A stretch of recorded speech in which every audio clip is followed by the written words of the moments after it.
Quality of life in the United States has absolutely dropped off of a cliff, and no one can afford anything. Right? You can't afford groceries, you can't afford rent, can't afford to live. And the distractions that are coming from Washington, D.C. feel more and more insulting. But the most embarrassing humiliation that's happening right now is actually happening in the Persian Gulf. Right? We all know that 25% of the world's oil is still choked off. We all know that 20% of the world's liquefied natural gas is still being choked off in the Strait of Hormuz. But what's America's response to this massive energy shock, right? We're packing our bags. We're abandoning the bases that we bled for over the past 50 years. We're running. See, after Iranian missile strikes hammered our Fifth Fleet headquarters in Manama, Bahrain, the United States is quietly fleeing the region. So we're tucking our fleet behind Israel. We're letting Iran secure the most vital choke point on Earth. This is the end of American hegemony, right? Full stop. But the thing is, you're not hearing about this on the news, are you? And that's because this administration is terrified. Because with midterms breathing down their necks, they need a distraction from the great military humiliation, probably the greatest of our lifetime. So they're throwing the carnival. They invented a communist boogeyman in New York City to scare the boomers. They built the Great American State Fair on the National Mall. And today what we're going to do is expose the Great Retreat and how the government's actually using a plastic carnival to hide the strategic collapse. So let's talk about this fair, everyone. The distraction was supposed to be a great celebration, but the massive failure that it's been has actually worked as even a better distraction. Right, this was supposed to be a majestic flex of the American muscle, and instead it's just an unmitigated historic laughingstock because they dumped millions of taxpayer dollars into a fake Beaux-Arts village.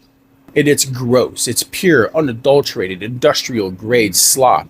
You really do have to admire the sheer insanity of the entire thing, because the empire is literally collapsing.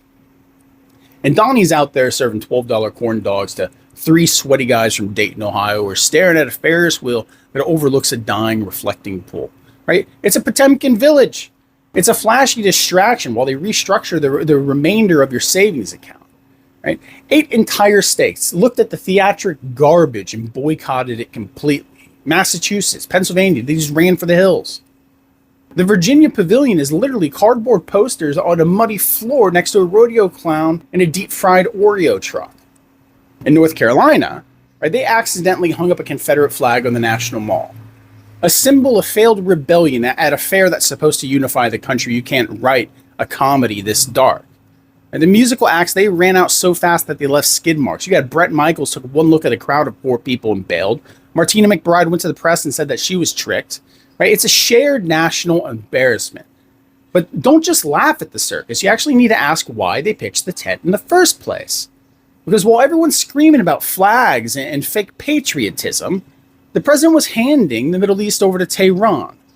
So let's look at the data at this one. Right? The Wall Street Journal just blew the lid off the cover-up. Between February and June, Iranian drone swarms devastated our bases. This is a fact. A naval support activity Bahrain, the headquarters of our Fifth Fleet, took $400 million in damage. Our air defense completely failed.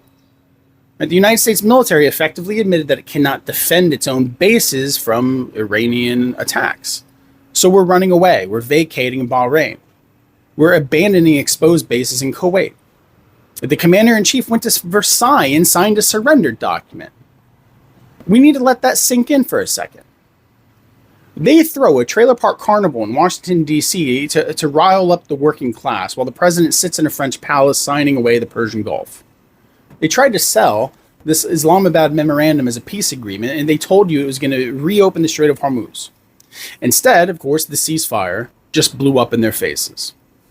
Because while the president was bragging about his negotiation skills, Iran went right back to hunting down commercial ships. Right? They hit a Singapore cargo ship with a suicide drone. They nailed a Panama tanker. So we launched airstrikes. And how did Iran respond? They launched ballistic missiles right back at our bases in Bahrain and Kuwait. So we're right back in a shooting war. But here, again, is the kicker that they're desperately trying to hide. Iran's foreign minister just declared that under the memorandum that Donald Trump signed in Versailles, Iran is now solely responsible for managing the Strait of Hormuz. They didn't secure the strait. They handed Iran an excuse to militarize it. And now the US military is in a panic shooting war just to get commercial ships out alive. The truth is, Iran is raking in billions of dollars in unfrozen assets from this deal. They're firing ballistic missiles at our headquarters and locking down the world's energy artery. And our commander-in-chief is complaining on Truth Social. And collectively, everyone in the United States is like, I've had enough of this. I don't care. I don't feel like it's really going to affect me, even though you look at the cost of gas that's been fluctuating up and down, up and down, up. And you know that it is. The question is, why should a guy working a ship in Ohio actually care about a Navy base in Bahrain? Because of the petrodollar, right? For 50 years, the deal was simple. The United States protects the Gulf states with our military, and in return, they sell their oil exclusively in US dollars. This deal is the only reason our economy hasn't collapsed into dust. The world has to hold our debt because they need dollars to buy energy. But now, we tucked our tail and ran to Israel.